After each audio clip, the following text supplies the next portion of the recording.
Hello, welcome to all. Today we are going to discuss about IR radiation sensors or infrared radiation sensors. In this section we are discussing the basic principle of IR radiation sensors.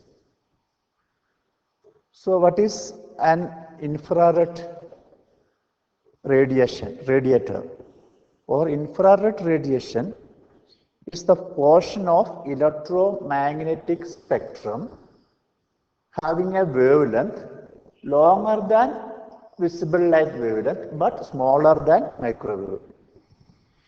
That is, this region is represented by the infrared region. That is in between. It is longer than visible light but lesser than microwave frequency, microwave region.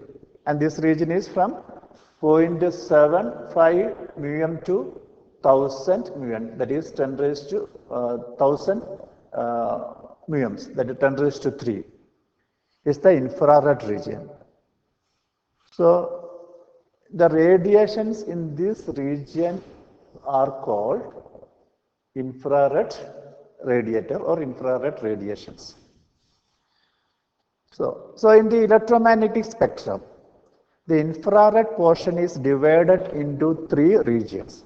That is, near infrared region, mid infrared region, and far infrared region.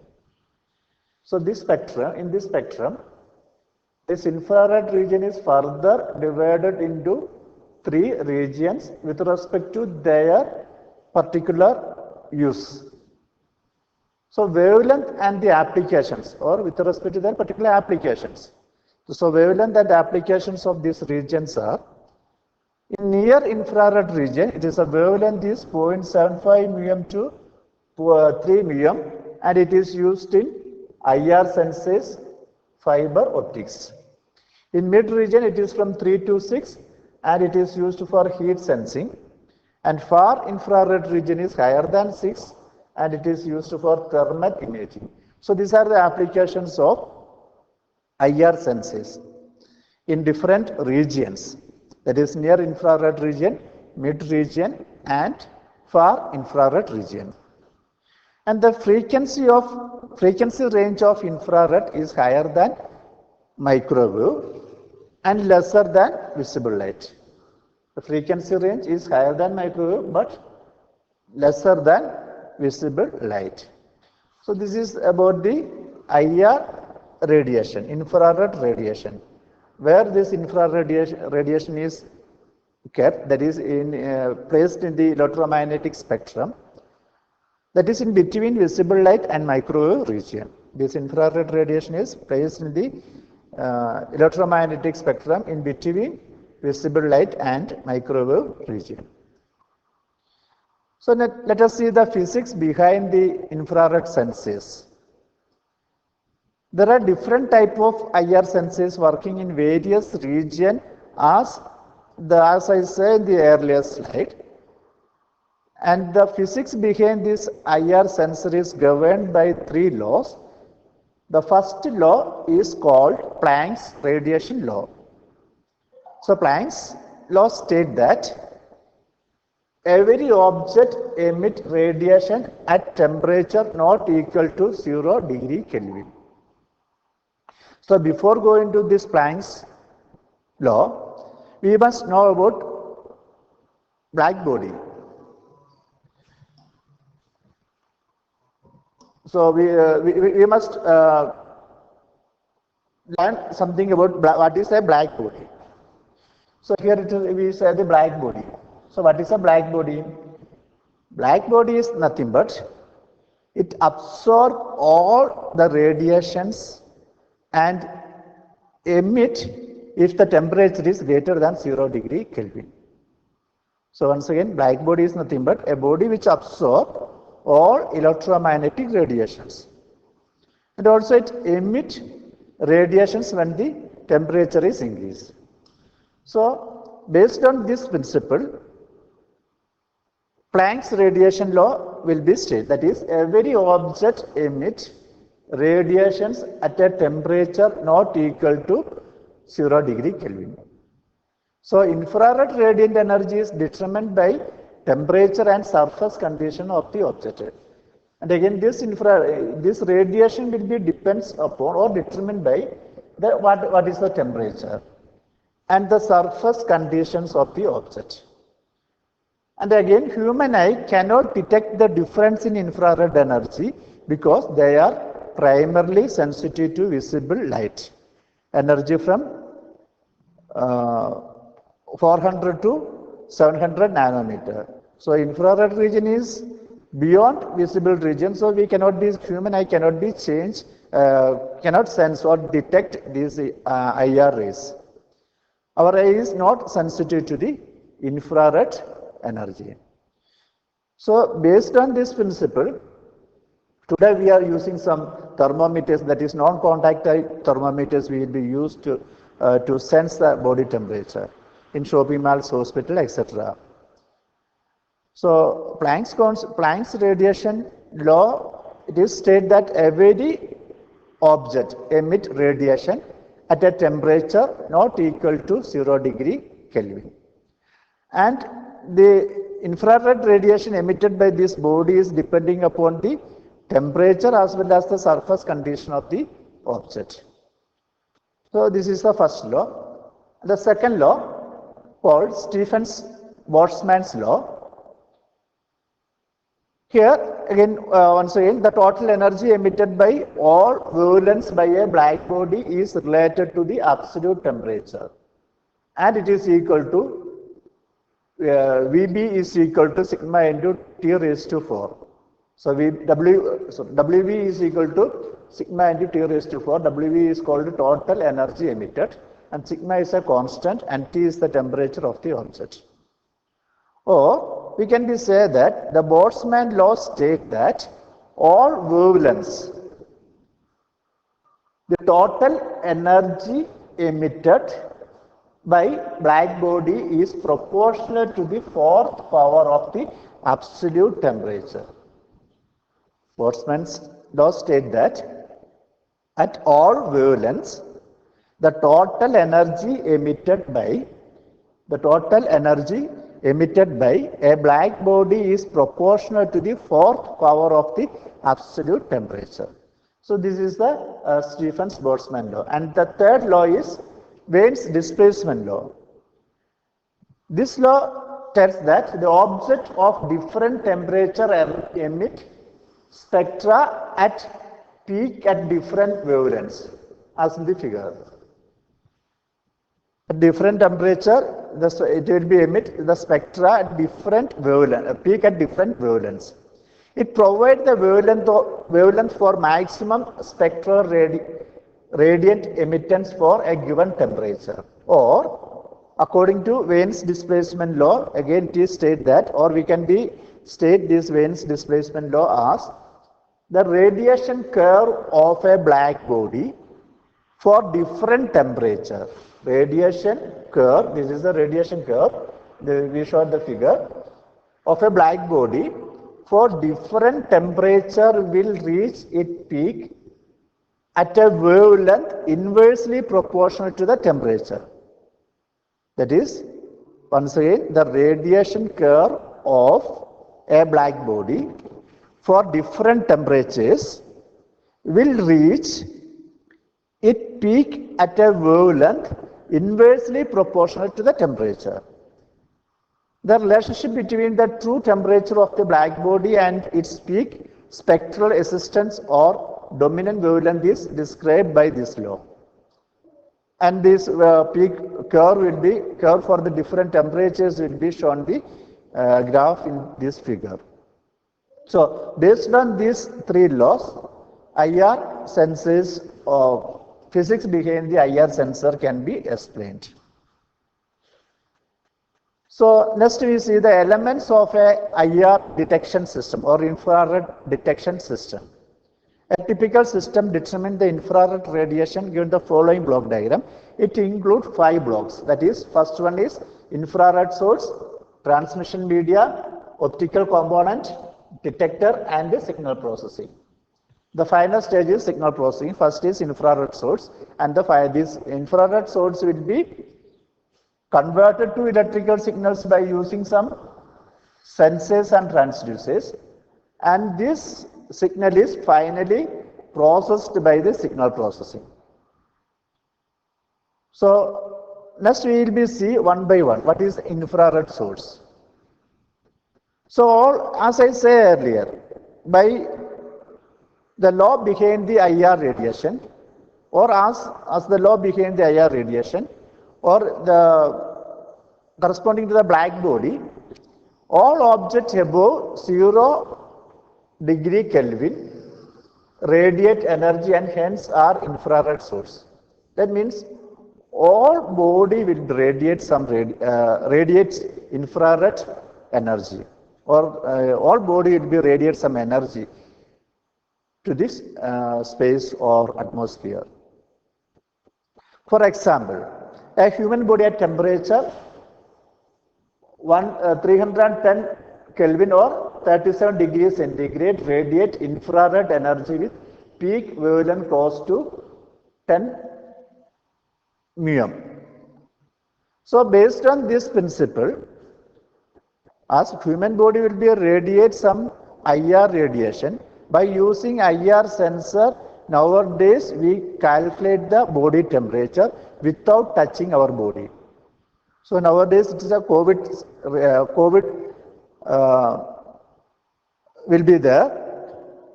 So to measure the temperature with normal thermometer is not advisable.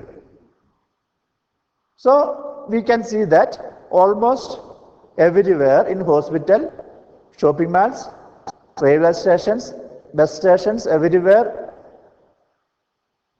people will be use these non-contacted thermometers, and the principle behind this non-contacted thermometer is infrared sensors will be used for this type of sensors. So infrared sources also include black body radiators. To include black body radiators, tungsten lamp, silicon carbide, and various other. For active IR sensors, infrared sensors, infrared laser and LEDs of specific IR wavelengths are used for IR source. Normally this IR source is every body will be radiates of radiations. This type of radiations are called passive radiators, or it is used for passive sensors. In the case of active sensors, this infrared source will be generated by using IR sensors or infrared laser and LED to specific IR wavelengths are used for IR sources. For example, we can see remote controllers will be used, as well as some burglar alarm. We use this type of active infrared sources will be used. Here active infrared source is generated by using some laser or LEDs of IR wavelength for IR source. So this is the different IR sources available. That means as per the black body radiation theorem, every body will radiate some infrared radiation. And this type of radiations will be mainly used for making passive transducers. In active transducers, these IR radiations will be artificially generated. It is by using some type of lasers and LEDs. Special type of lasers and LEDs will be used as the infrared source or IR source. The second block is called transmission media. Three main transmission media there, that is vacuum, atmosphere and optical fibers are the three types of transmission media. The transmission of IR radiation in atmosphere is affected by carbon dioxide, water vapor and other elements in the atmosphere. So due to the absorption by the molecules of water, carbon dioxide, ozone, etc., the atmosphere highly attenuate most IR wavelengths, leaving some important IR windows in the electromagnetic spectrum. These are primarily utilized by thermal imaging, remote sensing applications. So by using remote sensing, satellites will be there. Satellites can be sense the object on the earth by using this type of senses. This is the transmission media, and this transmission media is depending upon the temperature condition or content of the carbon dioxide, water vapor, and other element is varying. Radiations will be varying. And the third one is optical components. Often optical components are required to converge or focus infrared radiation. These electromagnetic radiations are some radiations are there. These radiations are focused by using these optical components, so that we can measure the radiations. To converge or focus radiations, optical lens made of quartz, CaF2, germanium, silicon, polyethylene, Fresnel lens, and the mirror made of aluminum, gold, or a similar metals are used. So here we want to converge or focus these IR radiations by using some optical system or optical methods. So for limiting spectral response, bandpass filters are also used. And also chopers are used to interrupt the IR beams. So these are the optical components used to focus these IR radiations to the proper sensor. And the fourth block is infrared detectors. There is a source is there, then there is a medium, and from this medium, infrared rays will be focused to the infrared or IR detectors. So various type of detectors are used, have some important specifications. These detectors have some specifications are there. The first specification is called photosensitivity or responsivity. Photosensitivity or responsivity. Responsivity is the output voltage or current per watt of incident energy. Responsivity is the output voltage or current per watt of incident energy.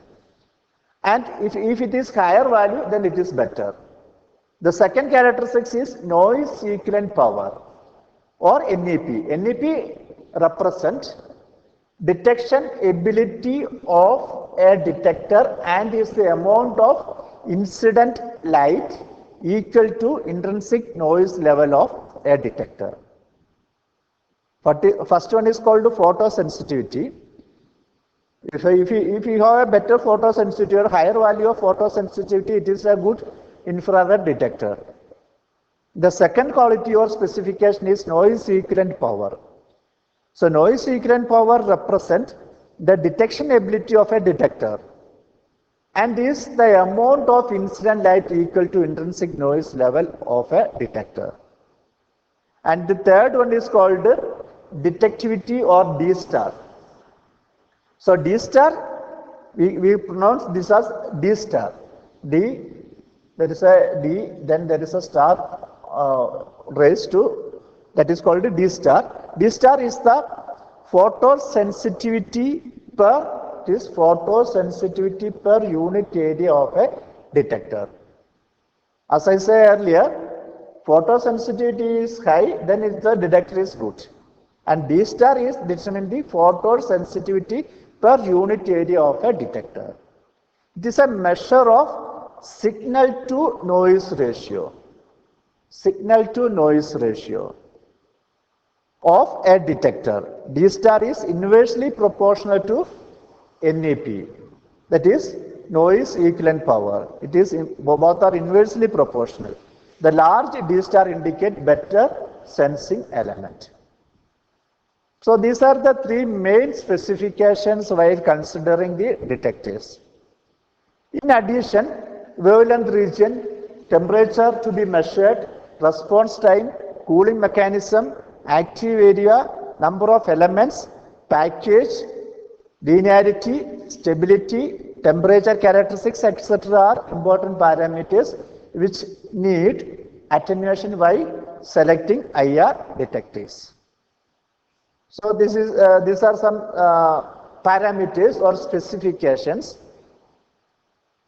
that will be considered while selecting the IR detector. And the final stage is signal processing. Since detector output is typically very small, a preamplifier with associated circuitries are used to further process received signal. So these 5 stages will be used to detect the IR radiations. So here I will be discuss the basic principle behind IR sensors, and I think you can follow me, and also I am thank you for listening to me. Thank you for everyone.